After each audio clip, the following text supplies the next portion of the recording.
Je ne sais pas si on va commencer un championnat où finir au moins à 11, mais là, ça fait 2 matchs de suite où on finit le match à 10. Donc, je ne vais pas commenter les arbitres. On regardera les images, encore une fois, et puis on en tirera des enseignements. Si ce n'est que les enseignements que j'ai vus, c'est encore une équipe tenace, solide, qui n'a pas lâché. Autant les sortants que les rentrants, que ceux qui ont été présents jusqu'au bout. Faire 0-0 ici, sachant que l'équipe de Grenoble avait gagné 2 fois, ça reste une performance, et encore une fois à 10. Le bilan à l'extérieur aujourd'hui de Châteauroux est pas trop mal, puisqu'on est invaincu. Maintenant, il faut essayer d'inverser la tendance à domicile.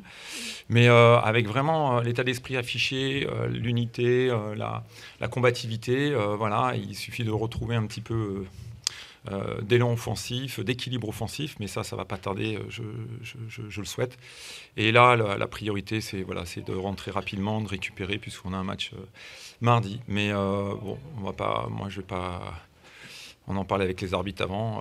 J'espère que le VAR arrivera en Ligue 2 pour éviter des erreurs ou quoi que ce soit des interprétations des coachs ou éventuellement aider à la décision les arbitres. Donc voilà. Je pense que l'équipe de Grenoble a fait un bon match et que ça sera dur de venir prendre des points ici. Donc c'est pour ça que ce soir, je suis très satisfait des garçons et on doit être très satisfait pour enchaîner. Qu'est-ce qu'il a manqué, Jean-Luc, pour partir d'ici avec 3 points ? De finir à 11 déjà.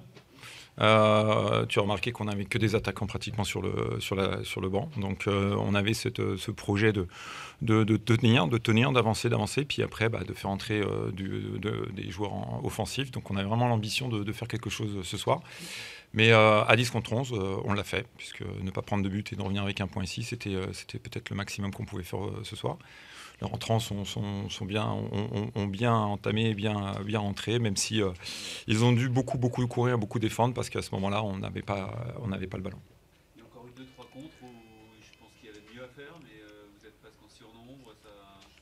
C'est un peu ce qu'on peut se dire depuis le début de saison. Il y a quelque chose il manque cette petite étincelle. Donc il se passe quelque chose. Donc à moi de trouver cette petite étincelle, mais il faut qu'elle vienne, mais c'est vrai qu'il y a quelque chose qui empêche que cette étincelle prenne, parce que je suis persuadé qu'il y en a encore beaucoup sous la semelle. Et effectivement, quand on aura affiché l'efficacité offensive, parce que ce soir, si on marque les premiers, je pense que c'est très dur pour Grenoble après. Voilà, merci bien, bonne soirée à vous. Je vous dis pas bon retour. Allez, merci encore. Merci. Yep. Ah.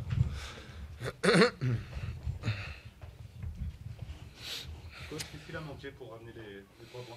Bon, écoutez, vous avez vu, je crois qu'on a 15 tirs. On a 2 tirs cadrés. Voilà. Ce qui nous a manqué, c'est de se rappeler que le but fait 7,44 m par 7,32 m par 2,44 m. Voilà. On ne cadre pas suffisamment, donc comme on ne trouve pas l'efficacité offensive, je crois qu'on a 4 ou 5 occasions sur les premières 20 minutes.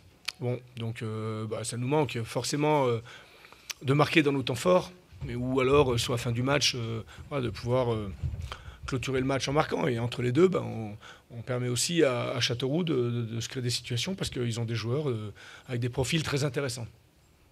Dans les 20 premières minutes, vous avez réussi à trouver des solutions, notamment dans le dos de la défense Castelroussine. Pourquoi pas plus ? C'était déjà pas mal, je trouve.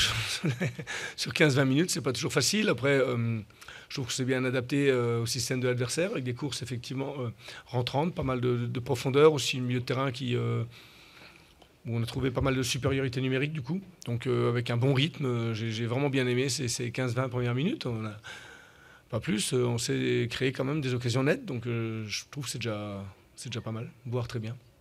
Coach, est-ce que malgré la défaite, paradoxalement, c'est pas le match le plus abouti dans le jeu ? Je vous arrête tout de suite, on n'a pas perdu, on a fait 0-0. Oh, oui, 0-0, J'avais pas vu qu'on avait pris un but. Le match le plus abouti, oui, sur la durée du match, certainement. Ouais, après, je pense que notre fin de première mi-temps n'a pas été très bonne sur le dernier quart d'heure. On a commencé à rendre des ballons un peu comme on peut le faire habituellement. Et puis, il y a aussi la fatigue. Et puis, il ne faut pas oublier qu'on joue contre un adversaire. Voilà. Donc, après notre deuxième mi-temps, et puis la fin de match où on a fini à 11 contre 10, bon, c'était un peu facilitant dans nos transmissions, mais ça a été quand même dur de trouver l'ouverture. Mais bon, globalement, si on gagne 1-0 ce soir, on peut dire qu'on fait un très bon match. Vous avez décidé de titulariser Malek. Est-ce que vous êtes Oui. satisfait pour ce match? Ce qu'il a fait, oui, il nous a pris la profondeur en première mi-temps. J'ai bien aimé sa manière de combiner aussi avec ses compères côté gauche, Jérôme Montbry et puis Jessie Benet. Donc c'était pas si mal que ça. Il nous a mis un peu de profondeur aussi. Il nous a fait du Malek, c'est plutôt pas mal. Attendez, à ce qui nous amène du punch, il a globalement fait. Youssouf un peu moins bien, surtout en première mi-temps. Est-ce que c'est le régulateur de l'équipe? Quand on joue comme ça, c'est plutôt Zanoussi qui va nous réguler un petit peu, qui fait le baromètre. Youssouf, c'est un garçon qui a beaucoup d'énergie, beaucoup de volume de course. Voilà, donc moins bien. Je l'ai trouvé quand même assez actif. Hein, c'est quelqu'un qui est capable de briser les lignes par ses courses et qui touche beaucoup de ballons. Donc voilà, il nous a fait aussi de très très très bons matchs les 2 premiers de la saison. Donc dès qu'il est peut-être un peu moins performant, ben, on peut être un peu déçu. Mais ce soir, je ne suis pas déçu de son match. Coach, vous avez déséquilibré votre équipe vers l'avant à la fin du match. Est-ce que c'est parce que l'adversaire était à 10 ou c'était prévu depuis le départ?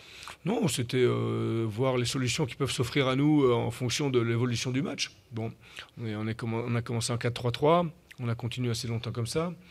Fait entrer l'Arbi El Jadeyaoui sous l'attaquant pour nous amener à, je dirais, une patte en plus, parce qu'à un moment donné, on sait aussi que l'adversaire va se recroqueviller, c'est logique. Ils ont déjà un joueur en moins, mais ça ne les empêchait pas de sortir en compte. Il fallait qu'on fasse très attention. Après, je trouve que l'Arbi a fait une bonne rentrée, quelques bons centres qui auraient mérité un meilleur sort, parce que dans ces moments-là, il faut qu'on soit capable de jouer juste. C'est un petit peu ce qui nous manque, et puis la justesse dans le dernier geste. Vous auriez pu perdre ce match? Bien sûr, bien sûr. On n'est jamais tranquille non plus quand vous voyez débouler les profils qu'ils ont, des garçons de vitesse, puissance, Boukari, Mandane qui rentre, Livolan qui rentre, j'en passe et des meilleurs. Les coups de patte de Barthelmé, toujours bien placés, donc c'est une équipe avec de vrais profils, je répète. Sur les coups de pied arrêtés, ils sont très dangereux, c'est une équipe très, très athlétique en termes de hauteur. Hein, on avait des centimètres à rendre et on était plutôt performants aussi, je suis content, dans ce genre de situation où on n'a pas trop subi sur nos coups de pied arrêtés défensifs. Bah, déjà, on a plutôt une équipe qui est destinée à jouer au sol. Enfin, moi, c'est mon objectif. Et c'est bien évident qu'il y avait tout un quartier à contourner. Quand vous voyez les 2 milieux défensifs, plus les 3 défenseurs centraux, c'est clair qu'à un moment donné, soit vous passez au-dessus, soit vous passez sur les côtés. C'est un peu comme au rugby. Mais aller dedans, c'est compliqué. Donc, on l'a plutôt bien fait. On a cherché des solutions. Et c'est pas toujours facile. On a trouvé pas mal et je pense que parmi toutes les solutions qu'on a trouvées, on aurait mérité d'être récompensé. Mais c'est toujours un point et voilà, on n'a pas pris de but pour la 3e fois à domicile, ça c'est intéressant aussi, même si Brice Maubleu nous a laissé dans le match, je pense à la 46e minute.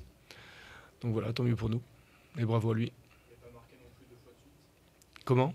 Vous n'avez pas marqué non plus pour la 2e? Non, après c'est des matchs différents, encore c'était un petit peu plus compliqué et puis ce soir on ne marque pas, mais vous avez envie de vous dire qu'il faut refaire ce genre de match. On a envie de dire que si demain on refait le même match, on va marquer. Bon, voilà. Après, on a quand même pas mal d'inefficacité. Je pense que sur les 5 matchs de championnat, on a quand même beaucoup d'occasions de but pour marquer que 3 buts. On peut pas parler de coup d'arrêt alors du coup ce soir. Comment? On peut pas parler de coup d'arrêt. Non, parce que vous avez le contenu du match, vous avez ce que vous faites dans le match, et puis vous avez le résultat final. Bien sûr, on est déçu du résultat final, mais je veux dire, dans le contenu, on ne peut pas dire... voilà, je pense que les gens ont vu un bon match de football contre un bon adversaire, qui a toujours aussi cherché à jouer vers l'avant. Donc il a fallu aussi contrecarrer, annihiler, c'était pas facile. Et voilà, et puis nous, je trouve qu'on a fait notre match aussi. Voilà, on a toujours cherché à marquer, on a toujours cherché d'aller vers l'avant. Donc coup d'arrêt, non. Le petit coup d'arrêt, c'était en Corse, mais... L'équipe du Gazélec a aussi de très très bons arguments offensifs. Après à Metz, j'en parle pas. Aujourd'hui, ils sont sur la voie royale avec.